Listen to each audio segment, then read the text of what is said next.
There is this very specific, very modern feeling of just standing in the middle of a crowded city street, right? Surrounded by literally thousands of people, cars rushing by, just a million intersecting lives, and feeling completely, utterly isolated. Oh, absolutely. Like you're sealed inside a glass jar. You can see the world happening around you. You can hear the noise, but you're just fundamentally disconnected from it. You're just an observer trapped behind this invisible glass. It is, it's the defining paradox of our era, isn't it? I mean, we have built the most hyper-networked society in human history, yet the psychological experience of severe alienation is almost universally recognized. Yeah. We feel like these fragmented, separate pieces just sort of bouncing off one another, never actually touching. Yeah. And it's funny you mentioned that glass jar feeling, because the source we're looking at today essentially claims that the jar just isn't real. Right. And the wildest part is it isn't a new sociology paper or some breakthrough in neuroscience. Today, our deep dive is taking us into a commentary dated August 19th, 2026, which is reflecting on one of the oldest texts in human history, the Bhagavad Gita. Mm-hmm. Specifically, we're unpacking chapter 7, verses 7 and 8. Which is what makes this source material so incredibly compelling. Yeah. We are taking a text written thousands of years ago in Sanskrit and examining it through a 2026 lens. The commentator clearly felt that our current postmodern alienation had reached a breaking point, basically. Right, like we hit a wall. Exactly. And they looked backward to find a way forward. So our mission today is to see how these ancient verses provide a surprisingly sophisticated framework for understanding reality. We're going to span from the macroscopic scale of quantum physics all the way down to the microscopic everyday reality of, well, sensory mindfulness. Okay, let's unpack this, because I am an absolute sucker for a good crossover between ancient scripture and modern science. It's a great intersection. It really is. The commentary argues that this text hands us a practical mental toolkit, right? A way to shatter that glass jar, and a way to find the profound, even the sacred, in the completely mundane moments of an average day. We are looking at a masterclass in synthesis here. The Gita is taking the grand, sweeping architecture of the universe and just collapsing it into the highly intimate, personal experience of simply being human. Wow. It challenges us to completely re-examine the structural fabric of how we perceive ourselves in relation to, well, everything else. Right. So let's start with that grand architecture, verse 7.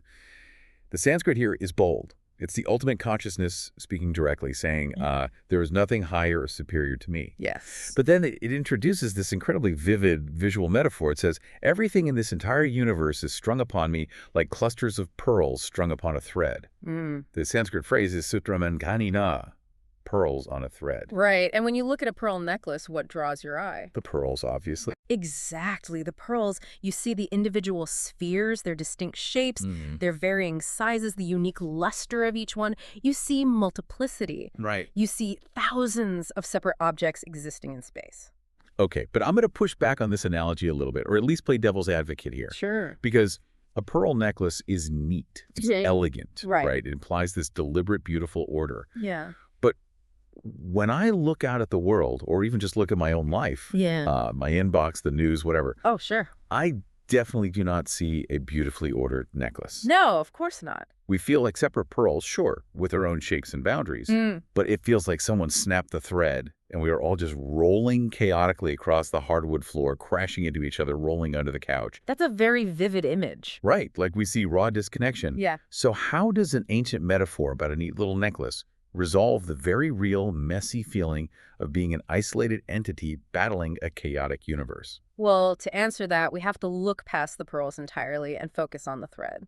What's fascinating here is the 2026 commentary draws a direct parallel between this ancient concept and unified field theory in modern physics. Oh, wow. Okay. So for centuries, our scientific worldview was dominated by classical Newtonian physics, right? Yeah? We viewed the universe exactly the way you just described that broken necklace. As just a bunch of scattered pieces. Right, as a giant empty container filled with separate, disconnected billiard balls.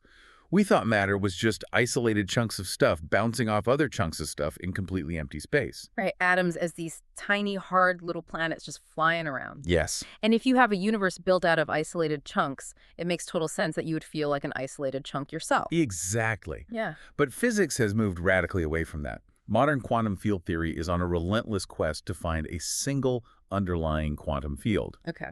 We now understand that what we perceive as separate particles, the pearls in our analogy, aren't solid little balls at all. Right? They're just local excitations, right? Like an electron isn't a tiny solid sphere. It's a ripple or a vibration in the underlying electron field that permeates all of space. Exactly. You've got it. And the holy grail of modern physics right now is mathematically proving that all these seemingly different fields, electromagnetism, the strong and weak nuclear forces. Oh, and gravity, right? Yes, the stubbornly difficult force of gravity, that they eventually merge into one single unified fabric, a foundational field from which all physical reality emerges. It's incredible. And thousands of years ago, the Gita declared the exact same structural reality, but from the perspective of consciousness. It asserts that the invisible organizing fabric running through the center of every single thing is this ultimate reality. Man, that is a massive shift in perspective. It really is. Because it means the thread isn't just something tying the pearls together so they don't get lost. It's the very foundation of their existence. Yes. It's running through stars, planets, biological life, the chair I'm sitting in, and even my own thoughts. The thread is the unifying ground of reality. Without the thread, the pearls scatter into the exact chaos you described earlier. Right. The floor rolling thing. Yes. The fundamental illusion of the human experience is that we only see the pearls. We are culturally and biologically conditioned to only see boundaries. So true. We fixate on the visible edges of our own skin, the limits of our bank accounts, the walls of our homes, and we become completely blind to the invisible continuity that makes those forms possible. And this is where the psychological payoff for us is just enormous. Because if you actually internalize this, if you start viewing reality not as a floor covered in scattered rolling pearls, but as a continuous unified necklace, that feeling of being sealed in a glass jar just starts to dissolve. It dismantles the illusion of separation, which is the root cause of the social and psychological alienation the commentator was writing about. Yeah, because you are literally not alone. You physically and consciously cannot be an isolated island because the very fabric that makes up you is continuous with the fabric that makes up the person sitting next to you or the tree outside your window. Right. You are connected to every other being through this shared ground. Yeah. It's not just a nice poetic campfire thought. No, not at all. According to both this ancient text and the trajectory of quantum theory, it is the literal structural reality of the universe. It reframes our entire existence. I mean, think about it. We spend so much emotional energy trying to bridge the gap between ourselves and others, right? Well, constantly. Trying to build connections across this perceived vast emptiness. But the Gita suggests the gap doesn't actually exist. We don't have to build the bridge. We simply have to recognize the thread that is already there. Okay, but living in a quantum physics headspace is great in theory, but human brains aren't really built to perceive quantum fields while sitting in traffic. No, they are not. We live on a Tuesday morning schedule. I can't just walk around contemplating unified field theory all day. I have groceries to buy. I have emails to send. Right. So how does this philosophy survive the morning commute? How do we actually experience this cosmic thread in everyday life without meditating for 40 years? Well, the text anticipates that exact problem, which is where verse 8 comes in. Oh, okay. It pivots brilliantly from the macro universal architecture down to the micro, intimate, sensory details of daily life. The first half of verse 8, Rasoham apsukunteya prabhasmi sheshi suryo, provides the practical application. Okay, so the translation our source provides is, I am the essential taste in water. I am the radiant brilliance in the sun and moon. Yes. Here's where it gets really interesting, because what strikes me immediately about this is the radical accessibility of it. Accessibility is the perfect word. Yeah, because Krishna isn't telling Arjuna, if you want to experience the ultimate truth, you need to abandon society and memorize abstract theories. It requires zero specialized equipment, no elite status, and no retreat from the world. It is the ultimate exercise in sensory mindfulness. Let's break down that first phrase, Rasoham apsu. I am the taste, or the essence, in water. Think about the biological reality of being deeply thirsty. Okay. Your body is composed mostly of water. When you are dehydrated, You aren't just craving a beverage, your body is in profound cellular distress. Right. We've all been there. You're exhausted, your mouth is like cotton, you feel physically sluggish, maybe have a headache coming on. Yes. And then you drink a cold glass of water. It's the best feeling in the world. It is, because you don't just consume a chemical compound of H2O, you experience a deep visceral sensation of relief. Vitality literally returns to your cells.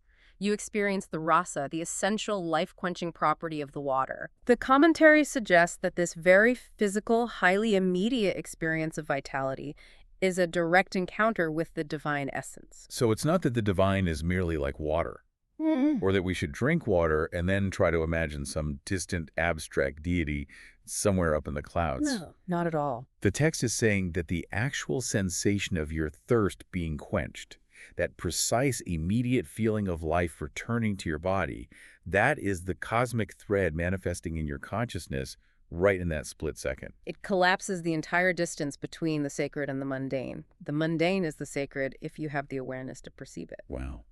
That immediately shifts how you approach basic biological needs.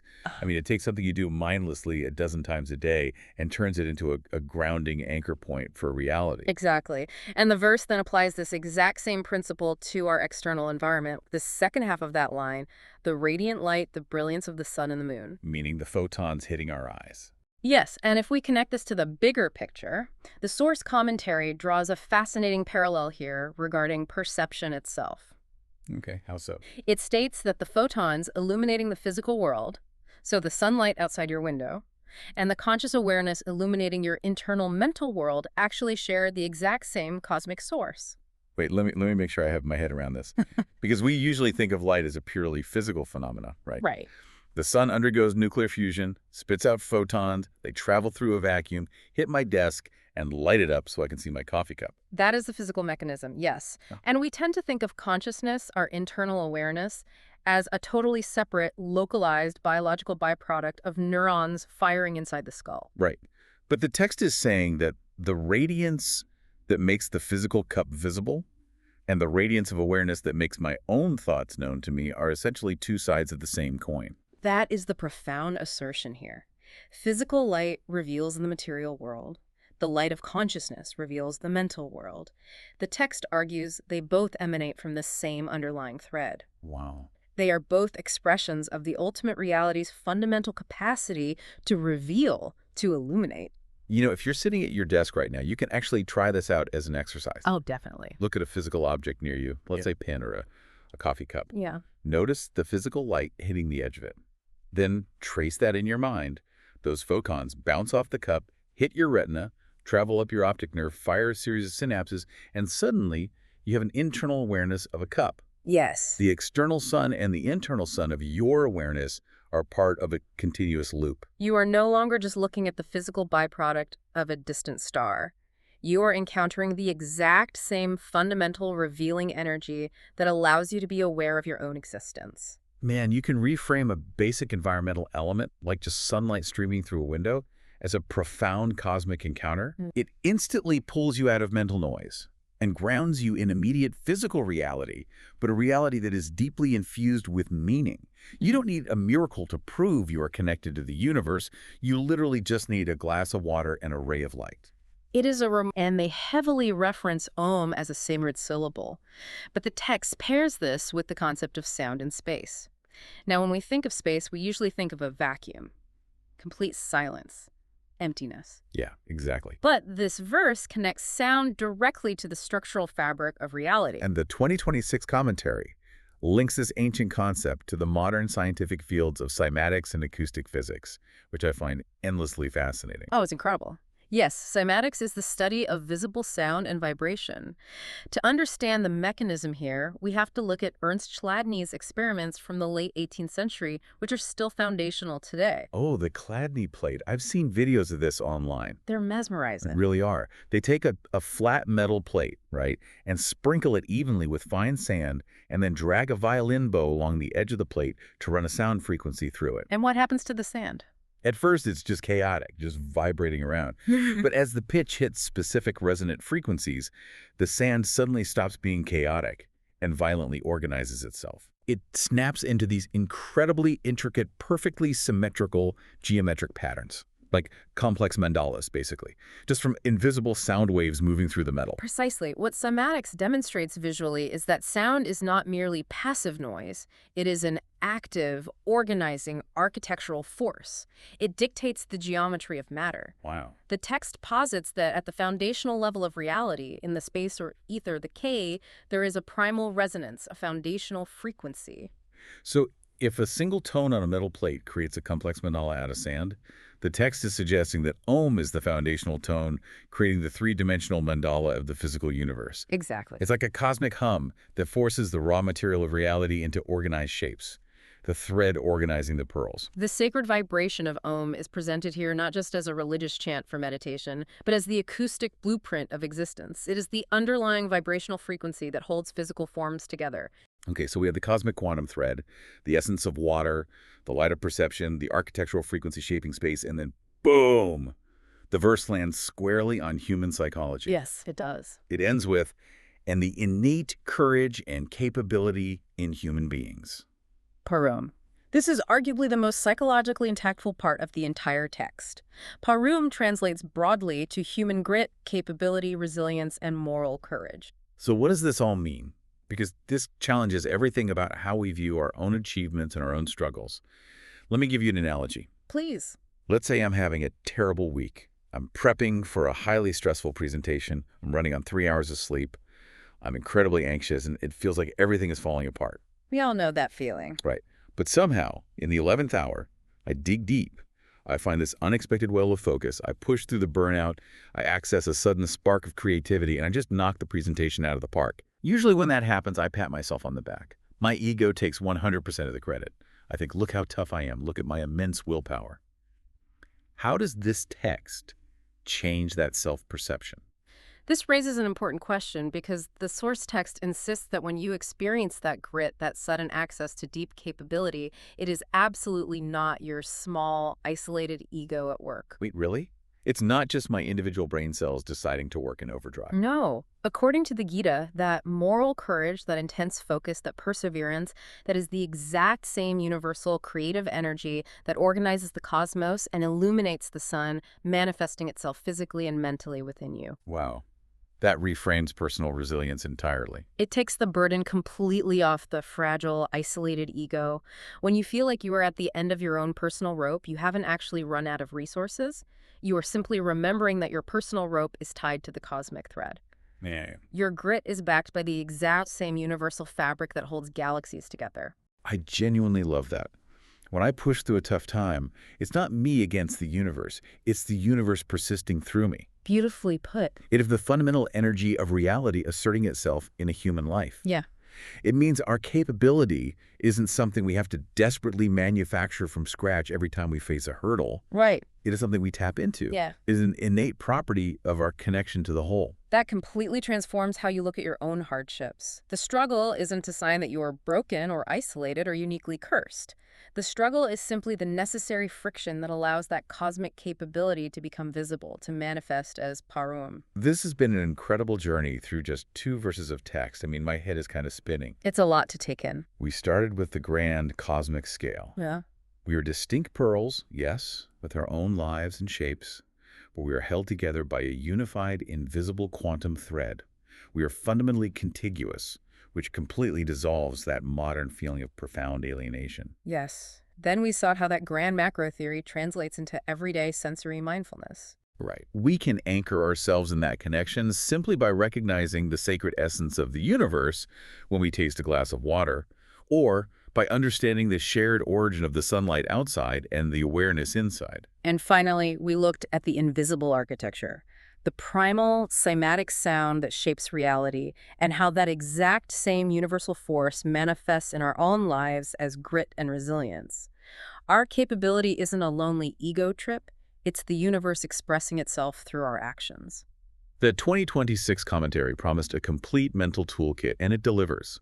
It provides a grounded daily practice of choosing to recognize continuity over separation. Which leads me to one final thought. Okay. Something for everyone listening to mull over as you go about your day, maybe as you drink your next glass of water.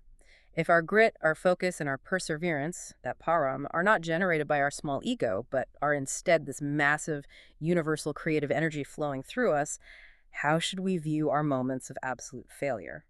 Ah, that is the necessary flip side of the coin, isn't it? Exactly.